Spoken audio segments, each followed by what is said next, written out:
Muy buenas tardes y de nuevo les damos la bienvenida a esta ventana radiofónica de la historia de Lora del Río. Memorias en Onda Cero con Diego Delgado.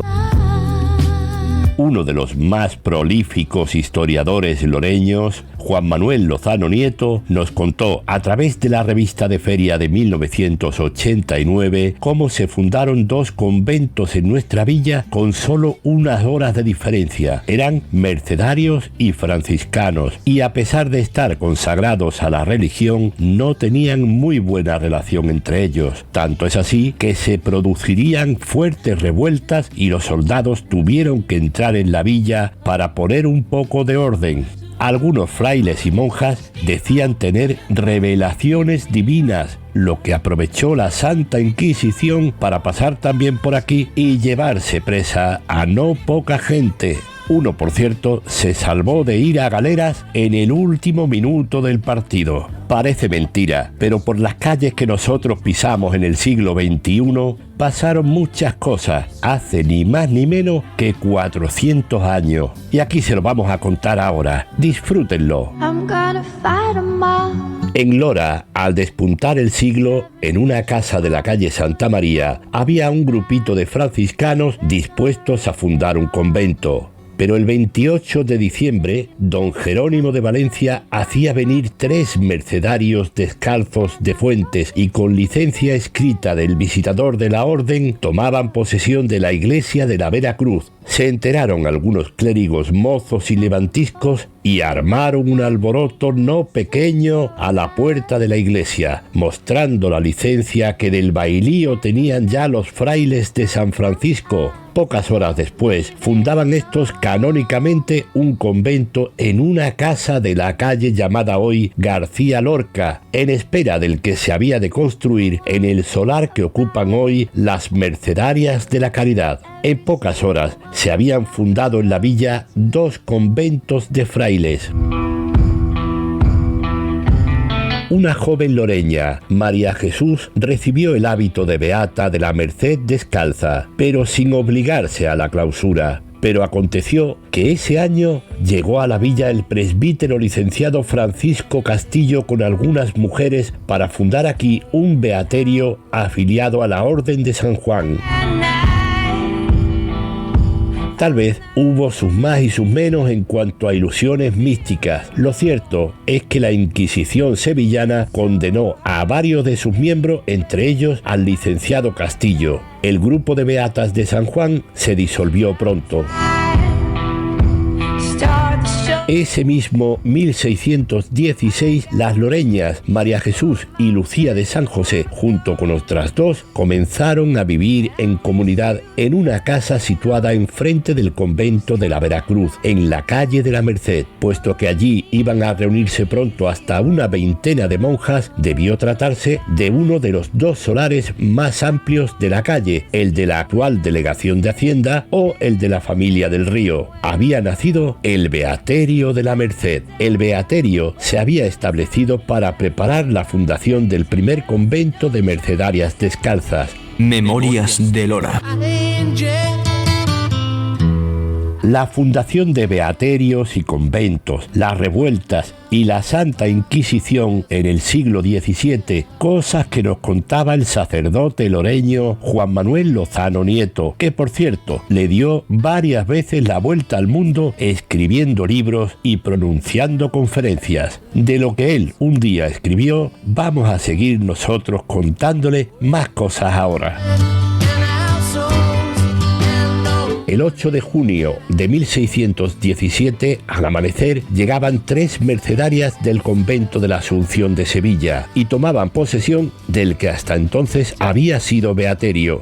Enseguida, los mismos que habían fundado el convento de la Veracruz comenzaron a construir al final de la roda de en medio la iglesia y convento que aún subsisten. Hemos visto que entró una mujer casada. Lo hizo con el consentimiento de su marido, don Diego. Era este señor muy orgulloso y poco ejemplar. Pero una mañanita de 1616, después de haber pasado la noche en vela, fue a confesarse con un mercedario y mudó vida. Cuando su mujer se hizo monja, él se hizo clérigo y poco después entró en la Descalcez Mercedaria, donde con el nombre de Fray Diego de San Ramón fue provincial de Sicilia y procurador de la orden en Roma. Su mujer, Sor Catalina de Santa Gertrudis, iría con otras a fundar el convento de Mercedarias de Fuentes, del que fue 2 veces comendadora. Una de las novicias, Sor María de Jesús, salió del convento para dejar la dote a su hermana. Volvería a entrar una vez muerta ésta. Era mujer de mucha oración e intensa vida espiritual. Aún antes de entrar en el convento, la habían sorprendido con éxtasis.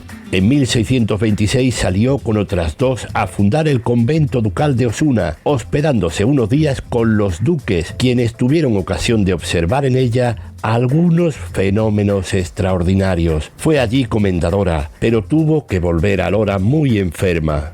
Murió aquí con mucha fama de santidad. También tuvo fama de santa su compañera de beaterio, Sor Lucía de San José, pero la más célebre fue la donada del convento de Clarisas de Marchena, Sor María de la Antigua, que el 28 de junio de 1617 llegaba a Lora y el 29 entraba en el convento de Mercedarias. Moriría con fama de revelaciones. El partido adverso a los mercedarios, muy vivo por algunos años, lo tomó también contra las monjas, cuyo convento lo estaba construyendo el mismo forastero, protestando porque el de las monjas se fundaba sin licencia del bailío. Cuando murió Sor María de la Antigua, la fama de esta y las rencillas contra frailes y monjas movió a un grupo de clérigos a pretender que fuera enterrada en la iglesia principal. Monjas y frailes la enterraron en secreto. Hubo pendencias y revueltas callejeras con grande alboroto. Entró el ejército en la villa y se llevó presos a no pocos eclesiásticos y seglares. El autor de los Anales de los Mercedarios Descalzo no dice que algunos émulos del gobernador de la villa, don Diego Mesía, lo acusaron ante el gran prior de Castilla y este lo mandó coger preso. Era don Diego, hombre espiritual, y vivía en una celda del convento de la Vera Cruz como un fraile más. Los soldados se lo llevaron a la galera patrona, fondeada en el puerto de Santa María, donde estuvo recluido. Cuando la galera estaba ya zarpando rumbo a un presidio, una orden del Consejo Real, requerido por el rey Felipe III, lo puso en libertad.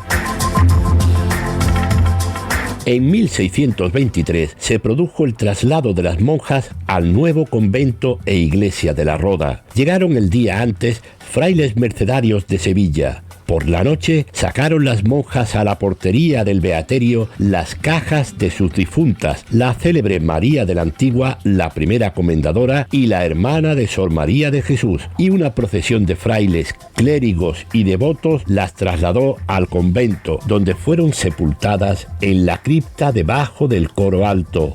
Al día siguiente se hizo en procesión solemne el traslado de la comunidad. Acudió mucha gente y las ceremonias duraron unas 4 horas.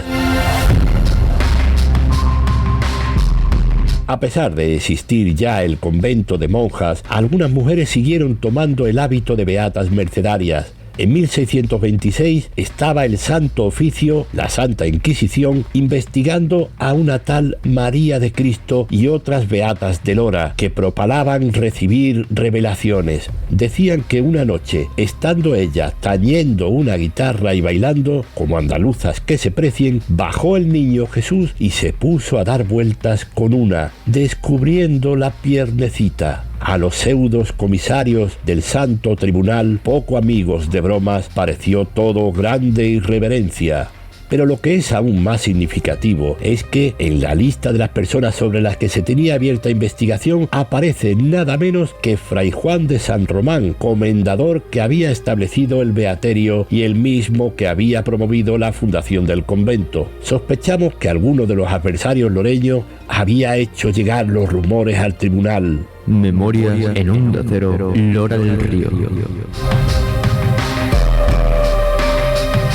Juan Manuel Lozano Nieto, autor de varios libros sobre Lora y la Virgen de Setefilla. Fue catedrático de teología en Estados Unidos y de sus investigaciones hemos disfrutado hoy de lo que pasó aquí en aquellos revueltos primeros años del siglo XVII. Ojalá su aportación al patrimonio histórico de Lora no caiga en el olvido de quienes tienen en su mano perpetuar su memoria.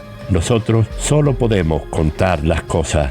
Por eso, amigos oyentes, les emplazamos para el siguiente programa. Un abrazo.